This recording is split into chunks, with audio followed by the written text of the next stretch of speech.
Welcome to the A2 Show with Andrew Cass and Aaron Parkinson, bringing you the trends and topics that affect our lives the most: business, politics, fitness, family, and finance. With over 50 plus years of combined business experience and over $1 billion in revenue generated, your hosts have a unique gift for seeing many steps ahead where others do not. They bring their unfiltered, contrarian views to the show every week to help you win in business and in life. We're back. We're back. We are back and live. Welcome to the A2 Show, everybody. If you are an avid listener of Sales Velocity TV and radio, we have essentially just rebranded the show. We haven't changed a thing. Same social media channels, same podcast platforms. Just a different theme, a different spin. We'll talk about the reasons why here in a little bit, but it's really good to be back live. And I have to tell you, Aaron, I like what the team did with the show theme and the branding and the look and feel. And you made me wear a black shirt.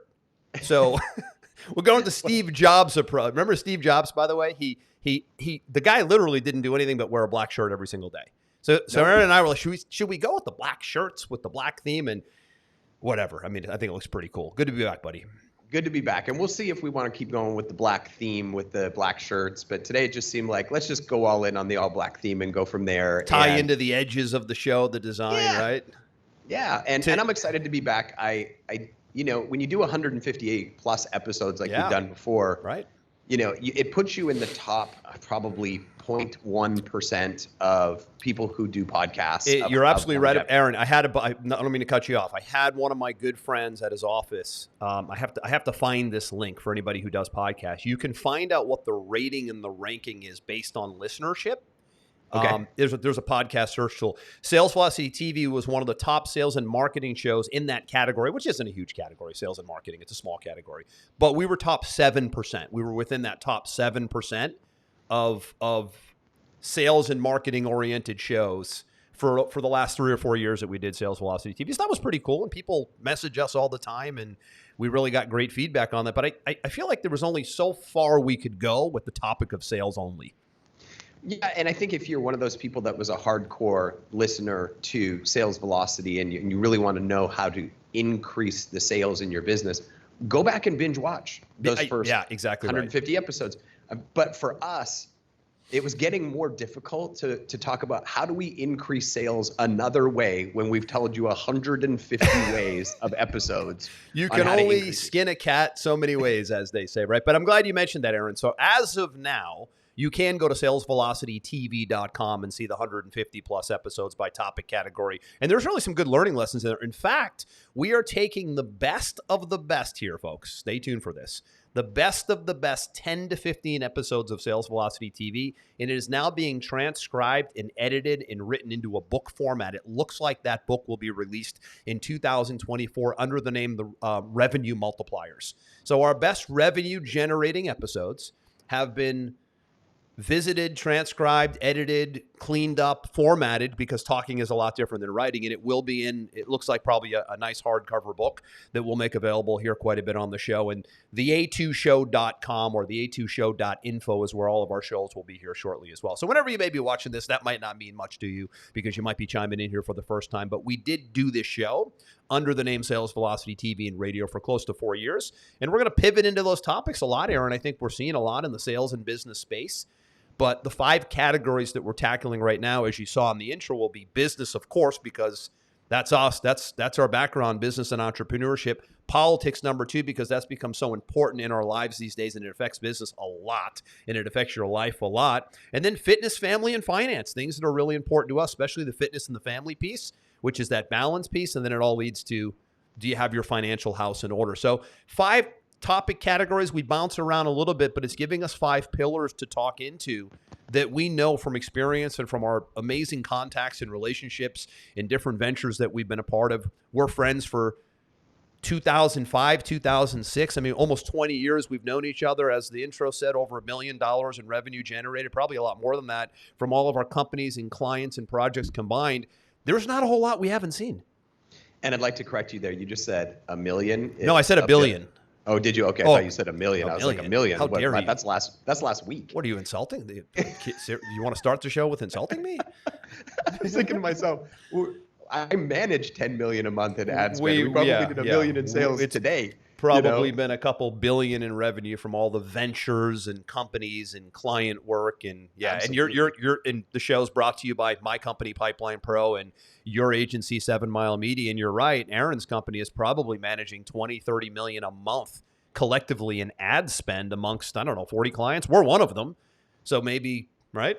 Yeah, it's significant, and it's just math, right? Like as your business grows, you become more comfortable with the math, and then it's just numbers, and you start to become a little bit immune to it. But sometimes when I sit back and look at the actual numbers, it's pretty staggering. Yeah. But yeah, let's talk about the show for a second. So, why did we want to pivot?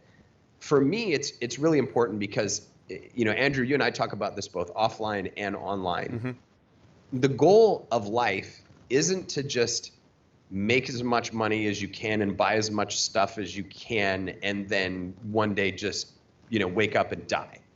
Like that's ridiculous. It's cold. It's purposeless.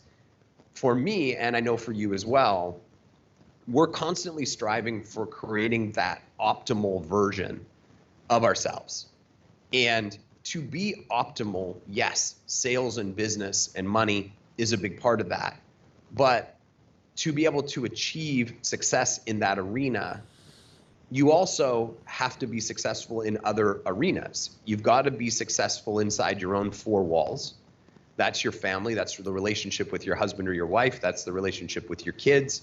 Your kids and what they will go on to do in their lives is a direct reflection of you and the job you've done parenting.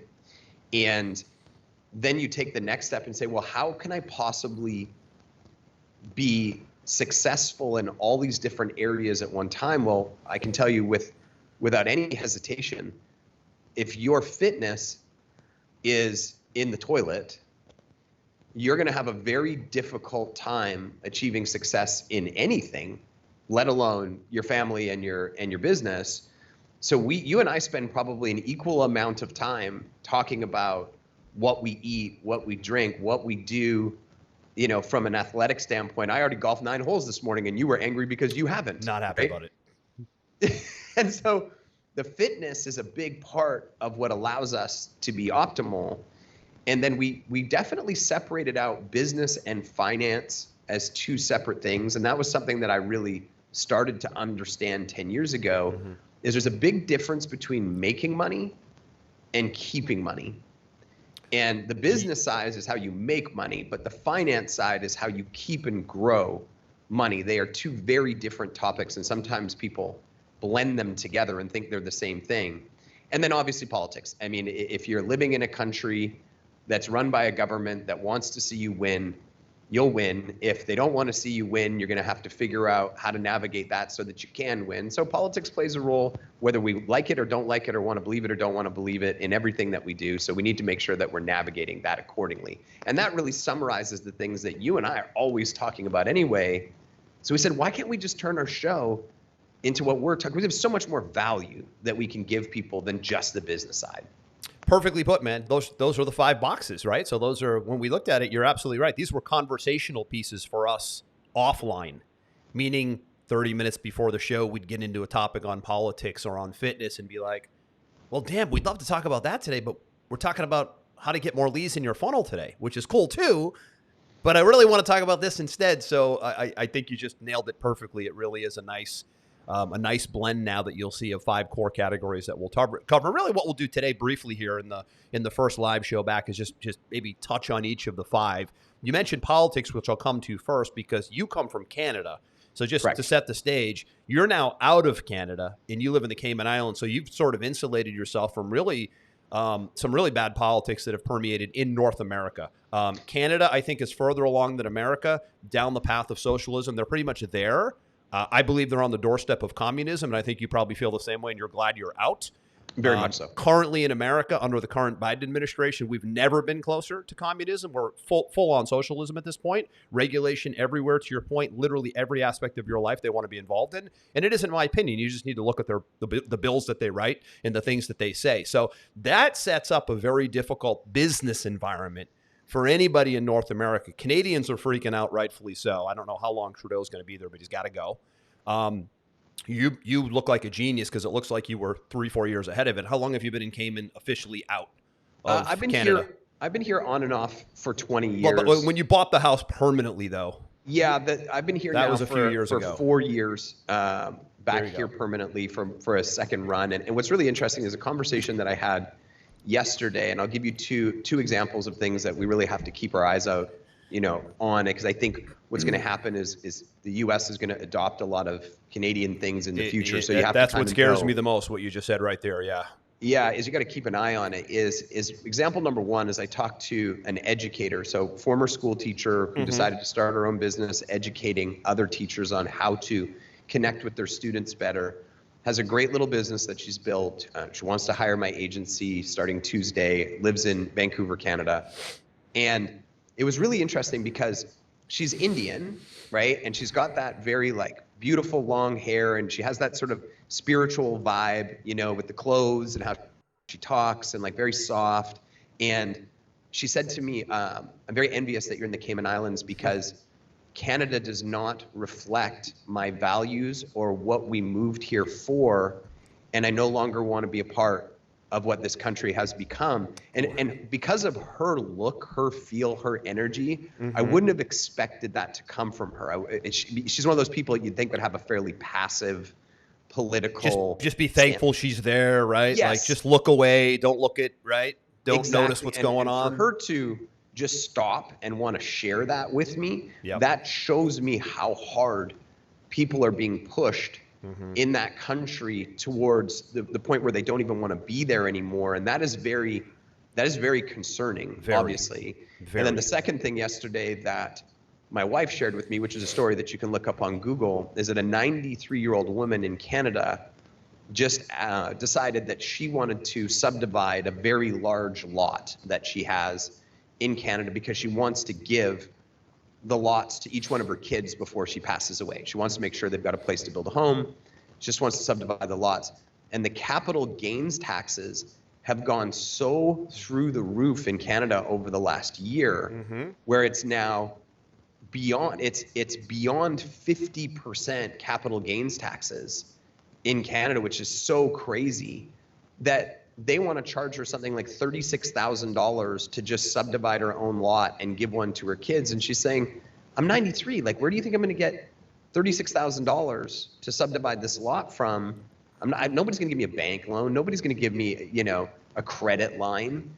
And it's every decision, every transaction that's happening both in the personal and the business side right now in Canada is being so heavily pressured by regulation and taxation that every time I go back there right now to visit friends and family, I feel this impending doom. Almost everybody's like, I can't make forward progress in this country right now, no matter how hard I work. And it's really disappointing to me and shocking and surprising. It's interesting what you just said, because we're now starting to hear that there's a mass illegal migration issue in America. There's no two ways about it, right? There's a difference, which is shockingly, people leading this country don't know the difference between legal immigration, which has always been something that is wide open, a welcoming, no country does it like America, welcoming a legal immigration process. Great thing. Legal immigration is a great thing. We're the example of the world. However, the current administration broke that in half and now allows for, condones, funds, and finances illegal migration. There's a very big difference between legal immigration and illegal migration. To your point, you're now seeing migrants come in who are going, this isn't what I left. This looks a lot like what I left. There's a lot of interviews I've seen, mainly from South Americans, when you think like Cuba and Venezuela. These are communist countries, and they're China also. I have a great book here called Mayo's America, about a Chinese American woman who came over, fought tooth and nail to get to America. And now she goes, I've never seen America look more like China than I do today. Whole book right here. I just bought it. Fantastic story. To your point is when it gets to the level of the immigrants who are here legally, and even the illegal migrants are like, these are a lot of the regulation, taxation. So they have to be involved in every social issue too. That's socialism, right? So Trudeau and Biden are socialists because when they need to be involved in every social issue, they're not doing politics, they're doing identity politics. And that's when people who came from maybe a communist dictatorship type regime, they go, no. That's the stuff I crawled over broken glass to leave. Why am I seeing that slipping in? Now, to your point, that's exactly what's going on. Well, and I think there's always people who want to get instantly offended, right? So there's going to be people who just get instantly offended. You think, Aaron? So what in today's new woke culture, you think people want to be instantly offended? I think people wake up in the morning looking for ways to be offended, to be honest. Of course they do. And so here's what I want to say about my stance, and I don't speak for Andrew, on immigration. Everybody in Canada and everybody in the United States is an immigrant if you trace back their family heritage. And it's what made both of those countries great because people left places that they were not welcome to go to places that had a bigger opportunity. And when you look at the people that are coming into America now, I believe for the most part, everybody's just looking for a better opportunity for themselves, for their kids, for their family. And quite frankly, even the ones that are illegally sneaking in, I think if I was in your position, I would try it as well. You would try it as well if the policies invited you to try it as well. No, see, the policies and the messaging dictate. Well, of course you would. You and I are like renegade type guys, of course. We would try to cut the fence no matter what. But here's the problem, though. Let me finish. Yeah, let me go ahead. finish what I was going to say. So I don't fault anybody for trying to do whatever they have to do to get a better life for their friends and their family. However, where it throws me off is when I look at Canada or I look at where I live in the Cayman Islands right now, I have to have a work permit that has to be approved for myself to work here in the Cayman Islands. Right. If your work permit expires and you stay, they will throw you in jail and they will deport you and they will ban you from ever coming back again and they will put you on a plane. That's how the rest of the world operates. That's how things operate on planet Earth, yes. On planet Earth. Yes. For the people who want to get all bent out of shape about the immigration issue in the United States, it's really important to understand that the people who are saying there should be laws, people should have to apply, they should have to jump through the hoops, they should have to go through the vetting process, and if you don't do those things, you should be there are illegally, consequences. There's consequences. You should be detained, you should be deported, you should be blacklisted for coming in the country. The people who have that stance in the United States are not crazy. They're not racist. Maybe, okay, let's be honest. Maybe some of them are crazy. Maybe some of them are racist. That's just humanity. But all they're doing is saying we have a law. We'd like to follow the law. That's why you make laws so that there's no room for interpretation. And let's just follow the law. And by the way, for those people who don't know, that's how it works in every other country. That is exactly right. It's how you control crime. It's how you control resources. It's how you vet people and you hold that platform up high of like, hey, you want to come to our country, you need to be something special. You need to be unique. You need to go through the hoops. That is normal. That is called law and order. It's not and I don't know the situation in Canada, but I can tell you in America that something like 24 executive orders were signed in the first 2 months of the Biden administration that undid the law and order at the border. When you undo the laws at the border and you institute catch and release type methodologies, you basically dictate and communicate to the world, shh, if you try to come in over here, we're going to look the other way. You don't have to say it. The laws say it. Its actions speak louder than words. That's why 11 million illegal, undocumented, unvetted people have come into this country. To your point, probably the majority have right intentions. But if even one doesn't, you've broke the whole system and you've put the entire country at risk. Now, I wish it was only one. We have to date in America something like 400 to 500 people have been detained that are on the FBI watch list. That's just the ones who were caught. That's a very big problem. Bigger problem is this same cabal of people who say that it's racist and all this. They like to say, well, everybody's just seeking asylum. False. Less than 30% of the people who have been polled and have been detained are seeking asylum. So now 70% of the 11 million coming in are coming in illegally. They're honestly, Aaron, most of them are middle-aged men, which is very scary. I mean, droves and busloads of people that don't even have a wife and a kid with them that are 30s and 40s is a very, very different problem. Okay? And that's what's happening in America. I don't know what's happening in Canada, but there's no two way. Here's the thing. This is the reality. The far left in this country has broke this country so much that they will actually tell you reality is not reality, and the law and order you just perfectly explained no longer applies here, which means they are the most hypocritical, dangerous people that we've ever had in leadership in America, and that's why the country's breaking. That's one big reason, I should say, if we're talking about immigration and where it leads. And it seems to be a pattern. Like you look at, I was talking with my daughter, who's a very left-wing, save the world, liberal human being, but she's at least smart enough that she can have organized, debates with me on her points and my points and so on and so forth. As we were talking about who's going to get elected in the US and what would be the pros and the cons of the people who would get elected. By the way, she said the best option that they have is RFK. So she finally stopped listening to mainstream media, it looks like. I remember you and I had a conversation once, and she's like, Kennedy, what do you mean? They said he's bad. Oh, no. Yeah. We should listen to everything CNN says. Remember that? Yeah. And then I said, go be an adult. Go listen to a 1 hour interview.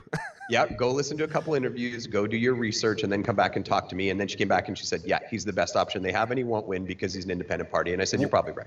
Well, maybe, but we'll get to that. We'll get to that, right? But when we were talking about the breakdown of the last 4 years, when we talk about, hyperinflation, when we talk about credit markets tightening, when we talk about crime increasing. Oh, God. You look at the policies that have been happening, and I've talked to her so many times about things like, how can businesses function in places like California, for example, where somebody can walk in to your store with a shopping cart and just dump $500 worth of things in the shopping cart and walk out the door, and they can't be arrested. And they're not even in a rush. That's organized anarchy. It's organized crime, Aaron. It is. And I said, so she said, well, these people, they're struggling. I said, listen, that doesn't make it right. I understand your emotional, empathetic side. But so is the business owner who's trying to employ all these people, who's trying to stay afloat. And now the government policy has basically said, we don't care about you. We care more about the person who's just going to come in and steal from you. That's right. And as a result, you've seen this massive business and personal exodus from California because that's right. Business cannot function without law. That is exactly right. That is 100% right. Now, I don't know what the situation is in Canada, but California is basically a cookie cutter blueprint of Canada right now. Yeah, so what we talked about with Canada, Trudeau and Gavin Newsom are cut from the same cloth. I mean, those guys, you could put those guys in a room together and you'd see very few differences with the way they do identity politics. They are fully bought, paid for, funded, and owned by China. They love China. They bow to China. They love totalitarianism. They are little mini dictators in the making. But you don't even have to take my word for it because their policies show it to you right in plain sight. California passed that law. If shoplifting is under $900 worth of merchant goods, it is a misdemeanor, not a crime. They literally watch these people go into the Apple store, rip off a few phones, keep it under $900, and they walk out gingerly and gently. Nothing.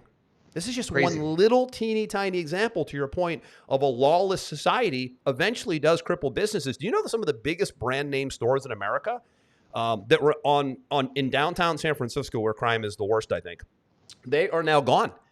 These big shopping districts are ghost towns now. The businesses have left. The people are gone. Tesla, gone. Went to Texas. Gone. I mean, I can tell multiple examples of companies leaving. They're not going to be there for that reason, Aaron, because that's just crime. You put taxation and regulation on top of the crime, and you've got a trifecta like no other, and that's what you have in California. And they'll tell you it isn't happening, which is the most fascinating. I go to psychology You go to logic. Great, right? But when I look at the psychology, I go, look at first of all, look at how it's being presented by the far left, by the people who are in these leadership positions. They're actually telling you it isn't happening, but here's what they do. To your point with your daughter, they go right to labels. This is a textbook communist approach, Aaron. As soon as the walls start closing in, they leave the conversation and they go right to personal attacks, labels, and put downs, because most people can't handle that. They melt down, right? They don't like being attacked personally, so they go for the attack, the labels. They're doing this to RFK Jr. right now. Textbook right out of the Russian Stalin times, right? Textbook is right to character, right to put downs, right to invalidation. And by the time I'm through with you, you probably forgot the topic, right? Not you and me, but most people would have forgot the topic because the personal insults drain them. You see what's going on? So that's how they play this. They'll drain you with insults so that you forget what's going on. Well, and I can tell you from a historical perspective, how things have traditionally worked from a business sense is because the United States is effectively 10 times bigger in population than Canada. Mm-hmm. There's more businesses creating ideas at any given time. It's common sense. It's math. Yep. So when a business takes off, let's take an example. Let's look in the food industry, like a Chipotle or a Quiznos or whatever. It takes off. Somebody creates something, becomes a franchise, it spreads. It typically comes to Canada about 10 years after, and it starts to spread inside of Canada because it makes sense. It's a good business. It's a good product. It's a good business model. There have been more major chains of U.S. stores pull out of Canada in the last 5 years than I can ever remember before. If you go into a Google search, you'll see this laundry list of U.S. businesses that have said, nope, we can't even function in this environment. We're closing our doors. We're pulling out. We're stopping our expansion plans. We're done. And when you see businesses pull away from places like Canada, like California, when you see them pulling away, it's a direct reflection of the way that the place is run. And we're not on here to just complain and rant and throw stones. We're here to educate and inform, because you need to see what's happening so that you can vote for change. And there's some serious voting about to come up, especially in America, this year. You have to see the forest for the trees to then decide, where is my currency going to be placed? Where is my vote going to be placed? Am I going to continue to vote to go down this road? Or am I going to find somebody I can vote for that's going to take me down the other road? Because it does impact really every facet of your life. It absolutely does. And here's the thing. You also need to know what's going on, because you need to know how to insulate your business and defend your business from everything you just mentioned. So if you're a brick and mortar business and you just like to play the game of, that's just an exaggeration by Fox News. Oh, that's just a conspiracy theory. So if you go that route, you're in denial, and you're using labels to let yourself off the hook to be in denial, and you're not going to be able to defend yourself, because when something hits, when a bad policy or a bad law and order guideline hits you and you weren't ready for it, you chose to look the other way. That's your choice. So that's one of the reasons why we'll go deep on things like business and politics and regulation, because if you're a business owner and you're not hyper aware, I should say, of business, politics, and regulation that's going on, and the little Mickey Mouse social issues that they're trying to play with also, which are usually distractions to what's really going on, then you're missing a lot. And that will definitely come back. I can't tell you how many business owners I know, Aaron, that look back and they go, how did I miss that? How did I miss that? How did I miss this? Because you weren't paying attention. You got too busy and you thought politics wasn't for you. You thought economics wasn't for you. You thought fitness wasn't for you. You're now in the worst shape of your life in that example. You thought family wasn't for you. You now don't have a relationship. Like, these are why we talk about these big topics, because if you don't know what's happening around them and you're not willing to face reality, you can never defend yourself. You can never improve, and you can never get to the next level if you don't know what's going on and you're not willing to face some hard truths along the way. And I think you make a good point there, because for me, I made this decision to be down in the Cayman Islands long before we were in this situation. Yes, I hadn't lived here before. You did. I enjoyed it here. But I also said, hey, if I'm going to have a business where all my IP is basically in the cloud, I don't have pharmacies, I don't have retail stores, all my IP is digital. It's in the cloud. Right. And I've got people working all over the world, from India to, Madrid, Spain. What is the benefit of me living in this particular country? And I looked at it with a very unbiased view. You know, you grow up in a place, your family's there, you know, you've got you're a patriot, you've got all of those things that are naturally baked into you. I tried to be unbiased, and I said, well, I want to live in a place that the weather's great every day. Okay, checkbox. I want to live in a place that feels like a small town. Okay, checkbox. I want to live in a place that is friendly, keyword friendly, to my business and friendly to my goals to grow as a successful business person.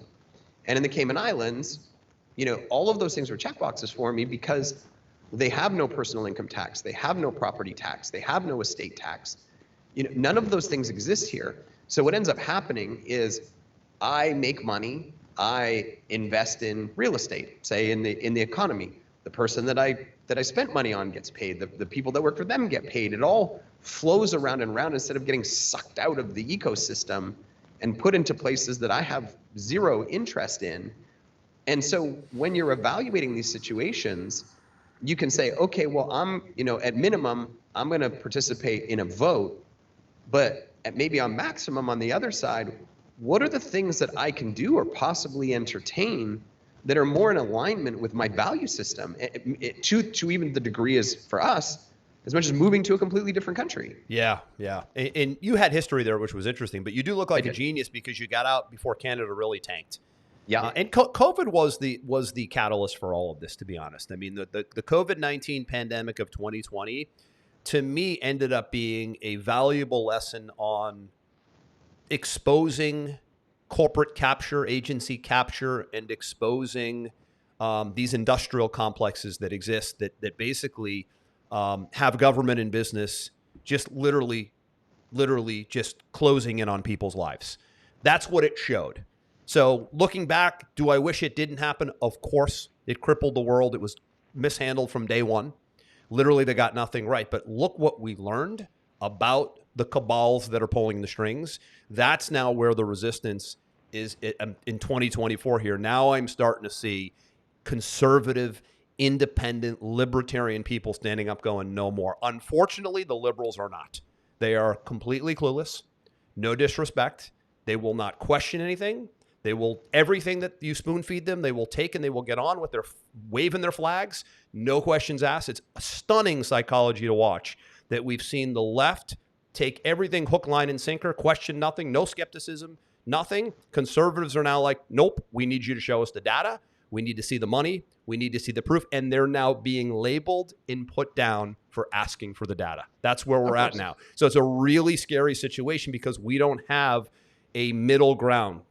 We don't have pragmatism like we used to, where everybody would question government and big corporations. Now it's forbidden on the left to question big government and corporations, and now it's the norm on the right to question big government and corporation.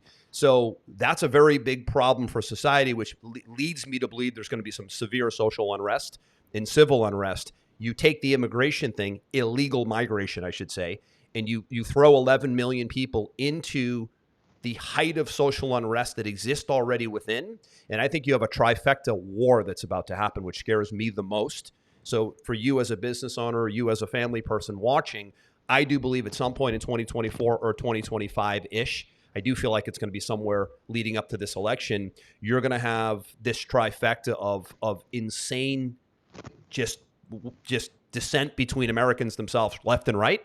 And then you have this migration mess in the middle where they've created such a big problem right there that they're going to create more animosity than anything. So the migrants who really do want to come in and have a better life, they're here illegally, right? And now America's pissed. So now America's already pissed at each other. And now there's another wave of people coming in that aren't here legally that they're pissed at. So you see what's happening here? So what they've done, and this is how the Biden administration and the left operates. Everything's right now today. There's never a thought for consequences. There's never questioning anything. There's never analysis. There's never auditing. There's never pragmatism. Nothing. Just do it because we need votes, right? That's how they operate, right? They're importing voters. But that's going to create a trifecta of three different groups of people, far left, far right, and illegal migrants, that I think could create a civil war that maybe we've never even seen before. And I hope I'm wrong. The difference between somebody who is, I guess you could say, independent like us, independent conservative-ish, is when we make predictions like this, we actually hope we're wrong. The difference with the far left, the radical woke left, is when they make predictions like this, they hope they're right. That's the difference in toxicity right there. Is Yeah. I don't love my predictions, and I genuinely hope I'm wrong. The far left global elites, they want to make these predictions about ending humanity, the world blowing up due to the weather, the COVID-19. They want to be right. They hate humanity. That's the difference, man. It's scary. Elon Musk said it best on Joe Rogan's interview not long ago. He said, guys like George Soros, Bill Gates, a lot of these guys funding a lot of these movements, he's like, I believe they genuinely hate humanity. And he's so right. Isn't that crazy to try to contemplate? And the challenge is, and my daughter actually said, my daughter had broke down in tears the other night. She said, I feel like the world has so many problems happening right now, and it's too big, and I can't do anything about it myself, and it's crushing me. And I felt bad for her because she's young and she's optimistic and she has all these things that she wants to change in the world. A big one for her is climate. She's written a bunch of articles that have been picked up in the UK mainstream news about rising tides in the Cayman Islands and what it's doing to destroying the shorelines and a whole bunch of other things. That's really what she's passionate about. But I think when people hear conversations like this, a lot of times they feel the same way, which is, well, what can I do about it? And I think the answer to that is, first and foremost, we have a quote in our house that we repeat all the time, which is these four walls. Anytime there's a decision to be made, first and foremost, it's these four walls. And what I mean by that is we need to take care of ourselves and our kids, and we may need to make the decisions first that take care of everybody inside of these four walls. So I think it starts there, is being getting your home in order, right? Getting your home in order, right? And then beyond that, then everything has to be looked at as just small steps forward. Because if everybody's taking small steps forward in unison, it becomes something big. But if you somehow think that you alone have to change the entire world, obviously that's not possible. Yeah, that creates a lot of stress and pressure. It does, right? So you start with, maybe local government levels and getting involved there. You start, making sure that you show up and you vote. You start, even in the world of social media right now, voicing a contrarian opinion if you see things happening that you don't agree with and you don't think are right, being an active voice. There's a lot of things that you can do that when multiplied across hundreds of thousands or millions of people create change. And so it's just about looking at what's directly in front of you and what you can do today and play a small role. And once you do it, that's pretty much, that's all you can do. And you have to take the rest of the pressure off of yourself. Yeah, it's I think because information is so readily available today, more so than ever due to social media, that people hold on a little tighter than they did in the past because they have so much access to information and there's information flying in a million places. So yeah, these are can be tough issues at times. You'll find that we're going to probably gravitate back to business more so than anything because it all tends to go back there. But you got to keep yourself physically and mentally in a certain type of condition to be able to deal with, I guess, the turmoil, to your daughter's point, that she's seeing around the world, right? We're seeing world wars breaking out all over the place. That's a huge concern, by the way. The whole Israel-Gaza thing. I think that's gonna escalate into World War III again. I have, I guess, big, you could call really negative predictions. I just call them feelings. I have a bad feeling personally about everything that I've said right here about the civil unrest thing. I have a bad feeling about where the Israel thing is going to go. I've had a bad feeling about continuing to fund Ukraine with weapons to basically be in the war against Russia without being in the war against Russia, with, by the way, no one's allowed to ask questions in America. The conservatives in Congress asked to see a balance sheet of how the money's being deployed. They were immediately shut down. Like, this is not America anymore, man. But then the labels. So when a conservative like Rand Paul, who's a real pro-libertarian kind of Republican conservative guy, comes out and says, we just want to see the accounting on how $60 billion gets diverted to Ukraine and who gets paid. Shut down, labeled conspiracy theory, far right-wing, radical. See what's going on? Antagonistic. So I'm already starting to forget the topic because now I'm feeling attacked. Right. If my mind is strong enough and I understand psychology, I go, all the labels in the world. My main question was, I want to see the money. Right? Yep. Most don't. They won't get back to the original topic because it's basically PSYOP. It's psychological warfare. And let's be clear. It's not that I want to see our money. It's I would like to see the taxpayers' money. Well, that's our money. Right. Yeah, that's it. But there's always that differentiation that needs to be made. It's not. That's considered radical, Aaron, today in America, by the way. The government makes nothing. The government works earns for us. Nothing. They work for us. You earn everything, and the government takes your money and deploys it potentially based on your vote. And so if you're not actively involved in that, and you feel weird that somebody's saying, where is the money being spent? Would you let somebody who is employed for you have a blank check to go spend money on whatever they want? Of course you wouldn't, but that's the same situation. Would you import an illegal migrant from another part of the country and pay all their expenses, including their flight into America, and then drop them off in a city and then give them debit cards and pay for their food and pay for their life and try to get them a citizenship so that they can vote in the next election? I mean, no, these are things that you would never do if you were honest and ethical and you were a for the people type leader like RFK, Robert F. Kennedy Jr. is. I mean, I think his timing is impeccable right now with getting on an independent ticket and actually trying to break down the far right and the far left establishments in the United States of America, because that's a guy that has the pedigree like no other. We've done full shows on Sales Velocity TV. We did like 3 shows in the last 2 years on the Robert F. Kennedy phenomenon. You said in the beginning of the show, everybody's just defaults to he's an independent, he can't win. I'm going to be posting on social media, I believe today or tomorrow, the latest polls, Aaron. So the polls that we see are basically little micro polls that have been done for years by huge, like Rasmussen polls, 1,000 people, 800 people in Michigan. The biggest poll just came out last week, 30,000 Americans, no bipartisan funding. So here's the key, right? The poll can't be funded by either party. It can't have any conflicts of interest. It just has to be people answering questions. Good old-fashioned surveys in the streets. Kennedy calls it grassroots politics. It's exactly what it is. It's a grassroots poll.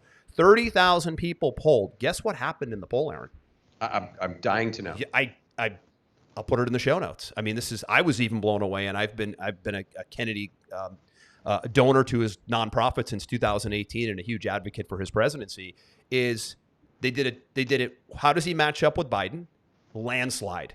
Like 270 electoral votes to like 180, like landslide. Kennedy, Biden head on. Kennedy, Trump head on, edges Trump by 5 points. So in a one-on-one with Biden, it's demolished. In a one-on-one with Trump, he beats him by, he said, sliver, right? Small little percent. And these are real polls. And overall, the favorability rating, his is higher than both of theirs combined. These are all the things you'd never see in mainstream media, which goes to show you how truly crooked mainstream media is, how truly crooked polling is, and how truly crooked a lot of what we see is that we take for granted. And we could just go back to COVID and things like the CDC and the FDA and the World Economic Forum and the World Health Organization, all these 3-letter designation organizations that are supposed to have our best interests in mind, that when we dig a little deeper, we find nothing but conflicts of interest and money trails that don't lead to public health or don't lead to protecting the people. That poll is scaring the living you-know-what out of both the Biden camp and the Trump camp. And now we're getting into the summer of 2024 here, and now it's time to make the ballots and get to debates. And it's going to be very interesting to see how this gets perceived in America, because right now, nobody's technically on the ballot. I don't know if you know what that means. Share it with the Biden has to be sworn in at the DNC convention in August. This is just how it works by law, Democrat. Trump has to be sworn in person at the Republican National Convention in July. Kennedy, as an independent who's not part of the political establishments, has to do things differently. He has to get a certain amount of signatures in each state. He's on the ballot, I think, in 12 states now. And there's fees involved too. He has to. There's a combination. Huge amounts of fees. Yeah, I think it's like 15, 20 million overall to get on all 50 ballots. He's on track to be on all 50 ballots by September, which is phenomenal. It's never happened before. He's already on 12 or 14 right now. So technically, nobody's on the ballot until this summer. My thing is, when all 3 guys are on the ballot. By the way, Trump won't be on the ballot either, because they're going to sentence him 4 days before the RNC. See how that works?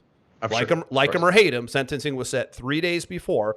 They would like nothing more than to have him taken away in hand. Oh, if you can't go to the Republican National Convention, then you can't be sworn in. and then you can't get on the ballot. Do you not see what's going on here, folks? Like Trump or hate him, me and Aaron don't love Trump. I didn't vote for him in the last election. I think him and Biden are too old, personally. I think they have baggage. I think other people, we have supported other people rising up.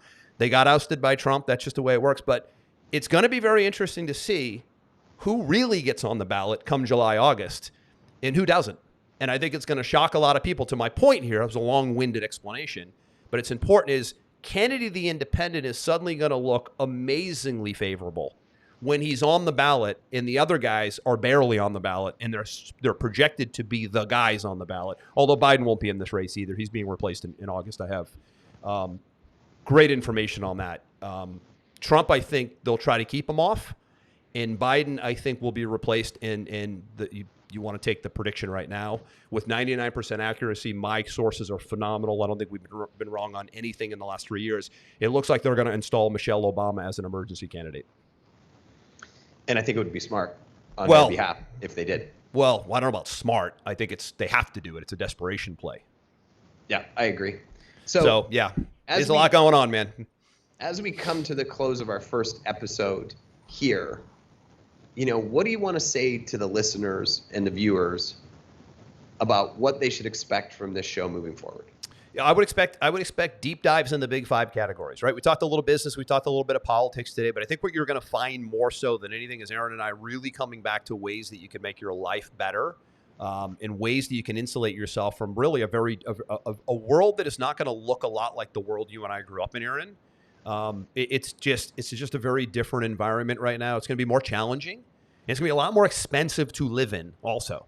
Agreed. Right? So ways that you will be able to make money, diversify your income sources from a business entrepreneurship standpoint will always be the core of the show. Politics, for all the reasons we mentioned, will make or break you if you don't know what's going on, because you won't know how to play the game or defend yourself against the game. Don't hate the player, hate the game, right, Aaron? And then fitness, family is really important, because you've got it. That to me, that's your balance, right? Like I look at my life and I go, at 50 years old, how do you think I would feel and perform every day if I didn't have a rigorous fitness routine? Sometimes I go, I would be a mess. You would. I would be I think you get agitated. I think you get irritable.